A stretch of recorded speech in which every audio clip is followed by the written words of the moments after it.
जय बद्री विशाल। नमस्कार मित्रों, आप सभी का स्वागत है मेरे न्यू ब्लॉग दर्शन श्री बद्रीनाथ मंदिर।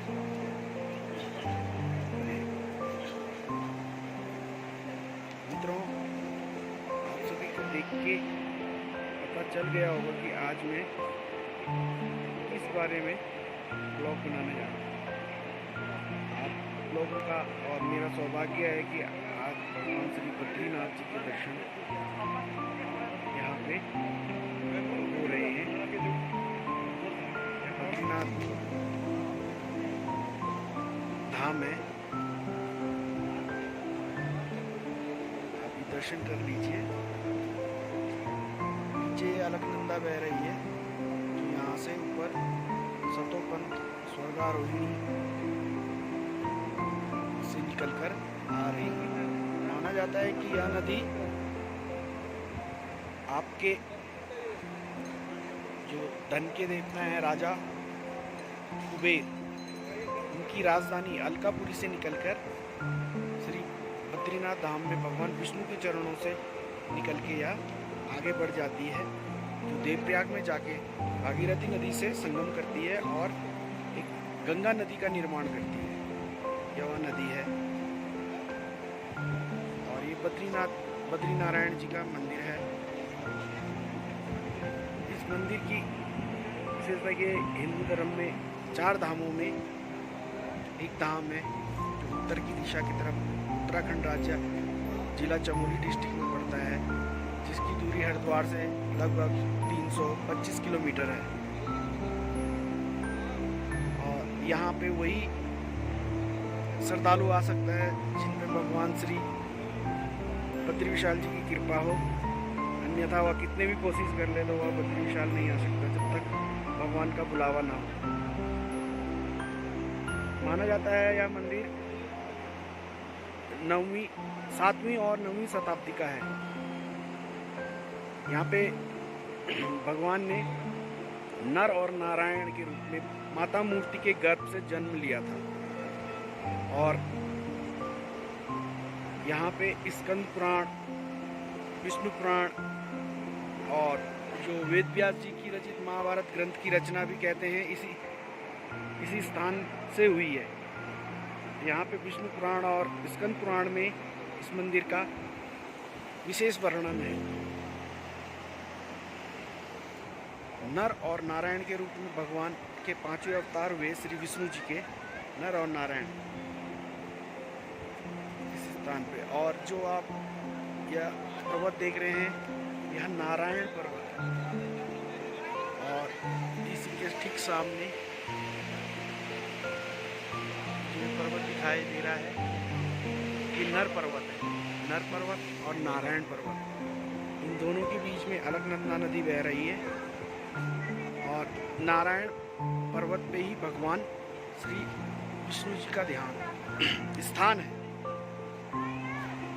कहते हैं ये भू वैकुंठ है। सतयुग, जो सतयुग के टाइम का जो मंदिर है वो यही इस टाइम कलयुग में सतयुग के समय का यही मंदिर है। इसे भू वैकुंठ कहा जाता है। कहते हैं गया बद्री काया सुधरी। यहाँ पाँव रखने मात्र से ही आदमी की निर्मल काया हो जाती है और इसे इस धरती को जो भू वैकुंठ धाम है, इस धरती को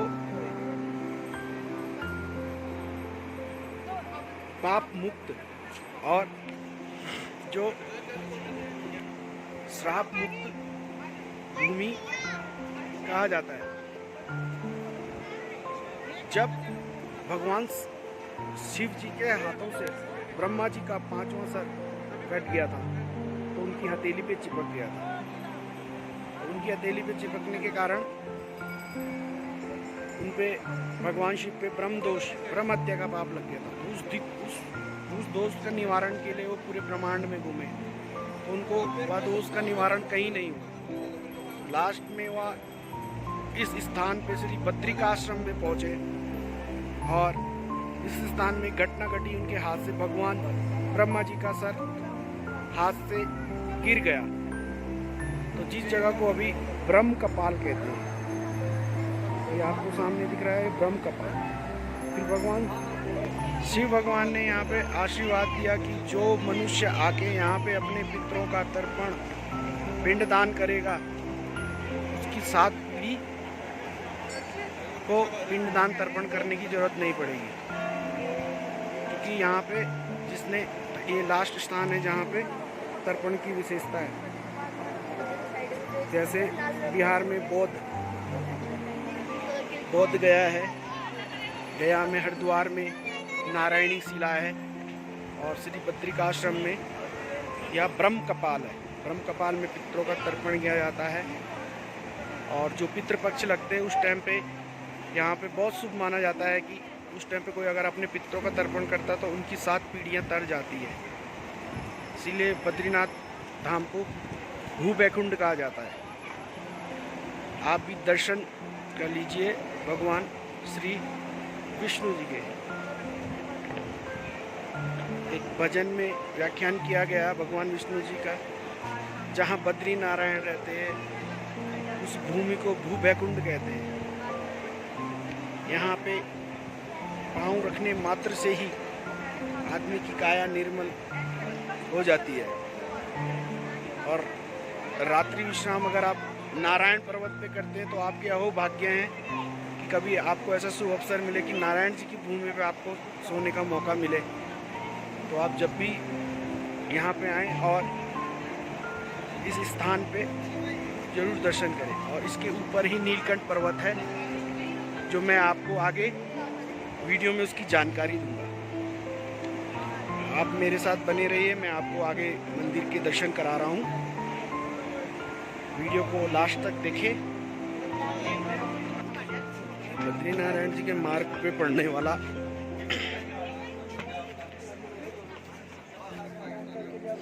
दुकानें हैं जिसमें खूबसूरत मालाएं,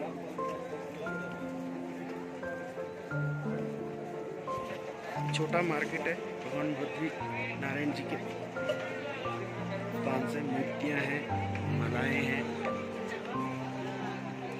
श्री यंत्र हैं, भगवान विष्णु जी की तरह तरह की मूर्तियाँ हैं, अष्ट धातु से बनी हुई, कुमकुम है।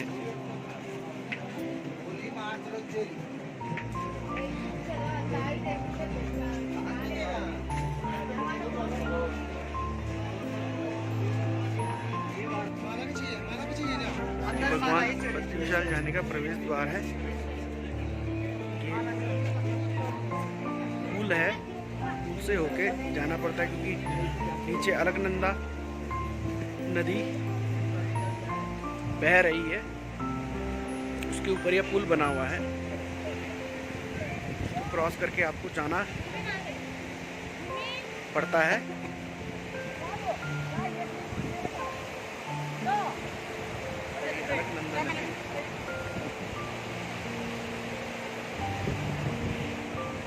पुल पार कर रहे हैं हम। नीचे दिखाई दे रहा है ये गर्म कुंड है, गर्म कुंड है। नेचुरल अपना आप ही हजारों वर्षों से यहाँ पे अपना गर्म पानी निकल रहा है। इसमें लोग स्नान करके फिर मंदिर दर्शन करते हैं। हमेशा बने रहे, आपको कुंड के मैं दर्शन कराने जा रहा हूँ। यहाँ मंदिर मार्ग के ठीक नीचे है, यहाँ से सीढ़ियाँ जाती है। पहले आपको यहाँ से नीचे जाना पड़ेगा, फिर ऊपर आके आप मंदिर के दर्शन कर सकते हैं।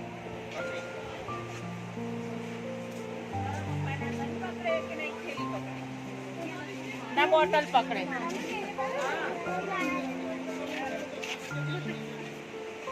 और ये हम पहुँच गए तृप्त कुंड में। इसमें नेचुरल गर्म पानी है, जिसे हॉट स्प्रिंग वाटर कहा जाता है। ये लोग स्नान करते हैं।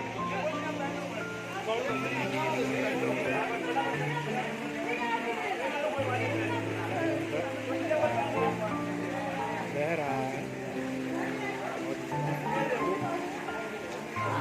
खाली कर देते हैं और उसमें महंगा जल पुरुषों के नहाने के लिए, लेडीज़ के नहाने के लिए अलग, महिलाओं का कुंड अलग बना है। जब आप कभी इधर आएँ तो आप इस पर स्नान करके भगवान बद्रीनारायण के दर्शन कर सकते हैं। बहुत गर्म जल है, शुरू में तो आपसे इसके अंदर पाँव भी नहीं रखा जाएगा, लेकिन जैसे आपका बॉडी टेम्परेचर इसके अनुकूल हो जाएगा तो आप आराम से नहा सकते हैं। यहाँ पे आपको तैरना या साबुन लगा के स्नान करना बिल्कुल वर्जित है। डुबकी लगा सकते हैं। दिख रहा है इसमें महिलाओं के नहाने के लिए विशेष प्रबंध है, जो माताएं बहनें इसमें स्नान करके दर्शन कर सकते हैं। गरम जल का कुंड है, ये सामने से गरम जल निकल रहा है नेचुरल। हॉट स्प्रिंग वाटर है। उत्तराखंड के चारों धामों के मंदिरों में आपको ये गरम जल आपको देखने को मिलेगा।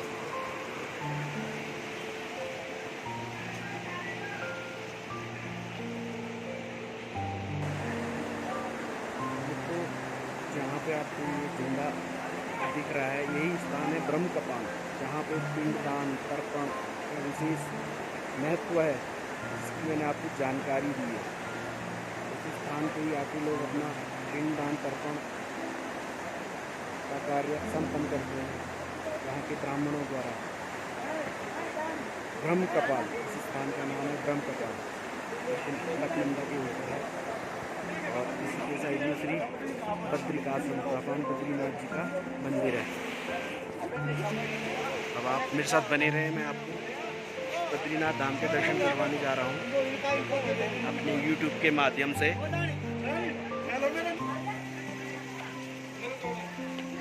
श्री आदि केदारेश्वर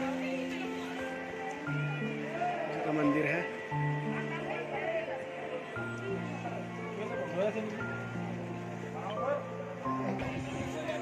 और आप अभी दर्शन कर रहे हैं श्री बद्री विशाल जी के। सब साथ में बोल रहे हैं बद्री विशाल की जय। ओम नमो भगवते वासुदेवाय। ओम नमो भगवते।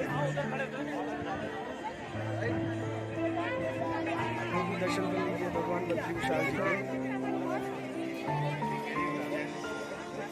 यहाँ पे यह मंदिर दिन के 12 बजे बंद हो जाता है और फिर दिन के 3 बजे खुलता है। 12 से 3 बंद रहता है दोपहर में, फिर 3 से 9 बजे तक आराम से दर्शन कर सकते हैं। 1 घंटा में खुलेगा।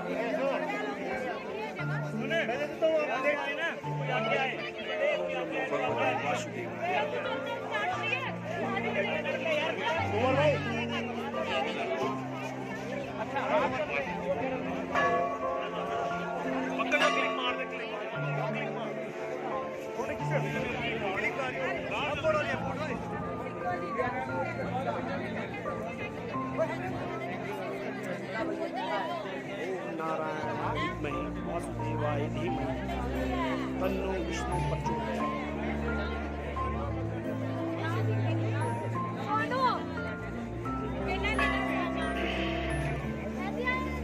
यह मंदिर 7वीं शताब्दी का माना जाता है।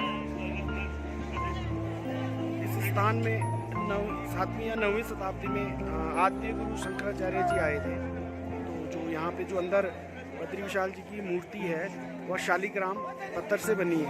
तो शालिग्राम जो मूर्ति है भगवान विष्णु की, वो नारद कुंड में कई वर्षों से नारद कुंड के अंदर थी। तो जब आद्य गुरु शंकराचार्य जी यहाँ पे 7वीं शताब्दी या 9वीं शताब्दी में आए तो उन्होंने यहाँ भगवान श्री विष्णु जी की मूर्ति नारद कुंड से निकाल के यहाँ पे स्थापित की।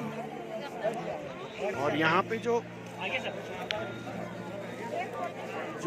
रावल होते हैं, बद्रीनाथ जी के रावल हैं, जो जिनको पूजा और भगवान को भोग लगाने का, नहलाने का, स्नान करने का, श्रृंगार करने का तो वो केरला के नंबूदरी कुल के ब्राह्मण हैं जिनको यहाँ पे हक है, और वही उस मूर्ति को छू सकते हैं, वो भगवान को स्नान ध्यान करा सकते हैं। जो भी रावल जी जब तक भगवान विष्णु के यहाँ पे उपासक हैं तब तक वो आजीवन ब्रह्मचर्य का पालन करेंगे। वो केरला से आते हैं, नंबूदरी कुल के ब्राह्मण हैं जो यहाँ पे भगवान बद्रीनाथ जी के उपासक है।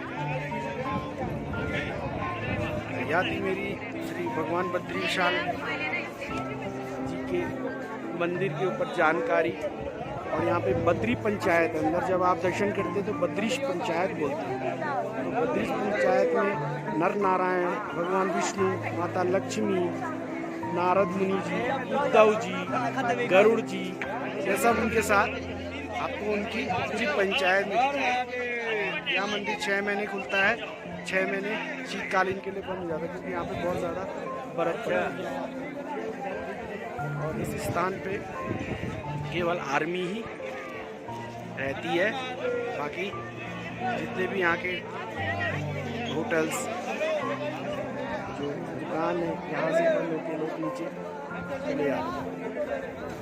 आप लोग कभी भी आए दर्शन करने भगवान बद्री विशाल जी के,